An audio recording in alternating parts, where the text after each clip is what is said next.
back to Maxwell Starr's Beer Reviews, and tonight we've got a special treat for you. This is a beer that showed up very briefly in New Brunswick liquor stores along with several other Rogue products, but it disappeared really quickly, and who wonders why. This is not a beer brand that we normally see around here at all or whatsoever. Very, very rarely, and this is... I'm really glad I actually got a chance to pick up a bottle of this, and I guess I'm going to sit here and drink it by myself, because I don't want the hops to go fade.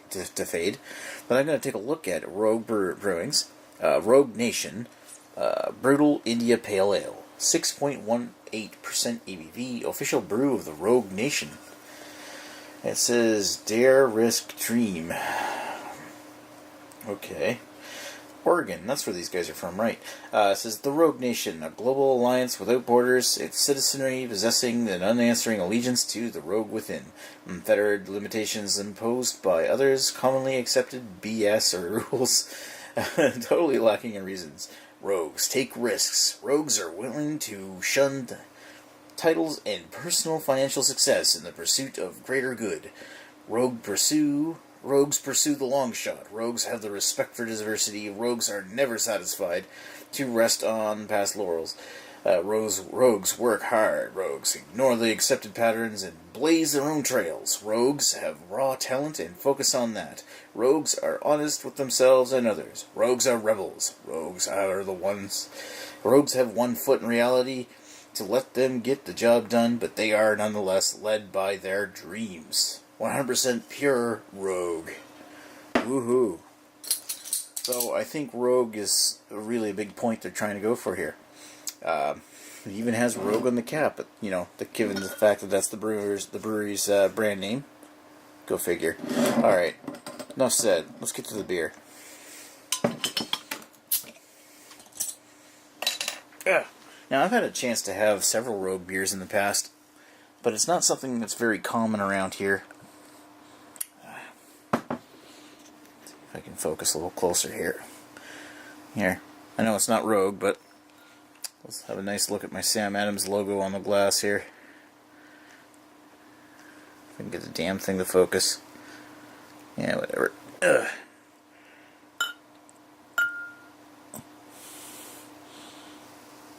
One of these days I'll get the hang of this camera's focus system. Alright, so I have a little bit of that.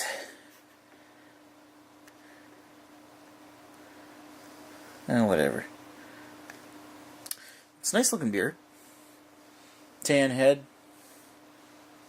Bubbly appearance. It's not dissipating very quickly. Lots of... Holy smokes. That's a lot of carbonation. It's hard to see in there. I wonder how well I can bring this up, but... Yeah. See if that looks... Look at all that carbonation. That's really bubbly. Holy smokes. But that said, looking through that, it's very much a,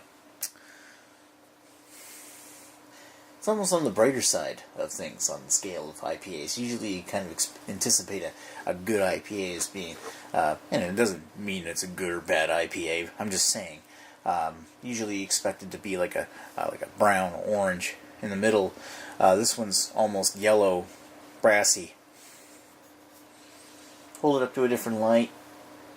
Yeah, kind of a golden color. It does look nice. I'm just really surprised with the amount of carbonation that's coming up through that. Let's give it a sniff. Ooh.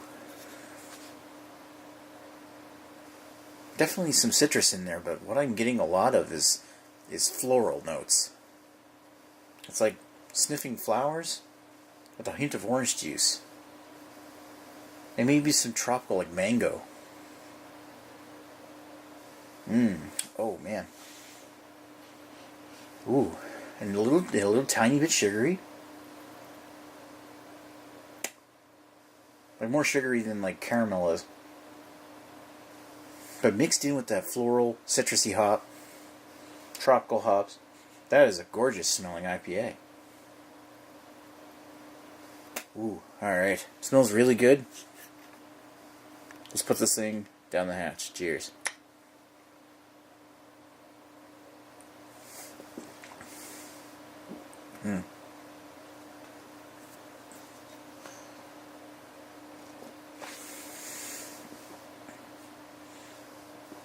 It's really actually quite bitter.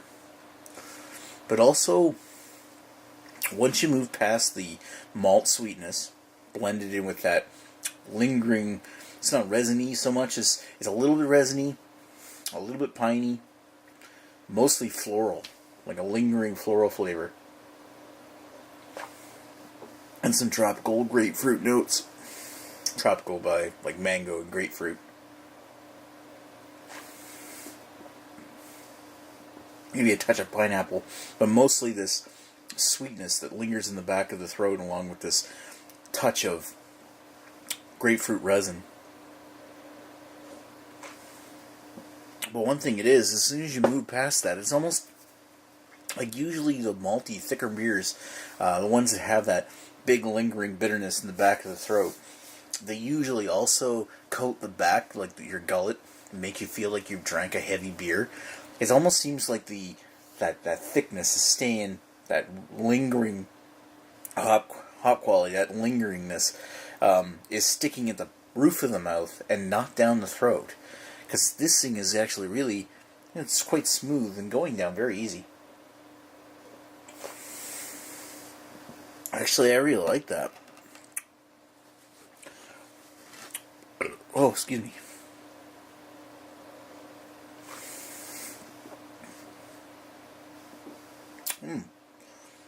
That's actually pretty tasty.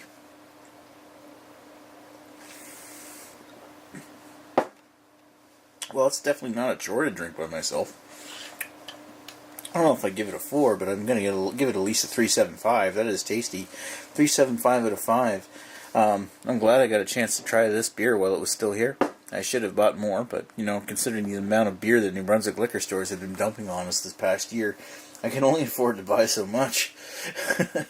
It's almost like I go in every week and I'm spending $30 or something on something new. It's just getting ridiculous at this point. Oh, but hey, don't get me wrong, I like it. It's a lot of money to spend. But this one is definitely worth picking up if you see it. It's a decent IPA. Very tasty one.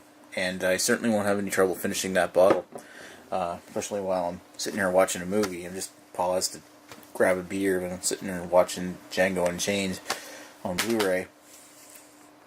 And this is definitely going to go good with the movie. Because it's all about the rogues. Anyway, thanks for watching Maxwell Starr's beer reviews of Rogue Nation Brutal IPA. Chat with you folks later. Cheers.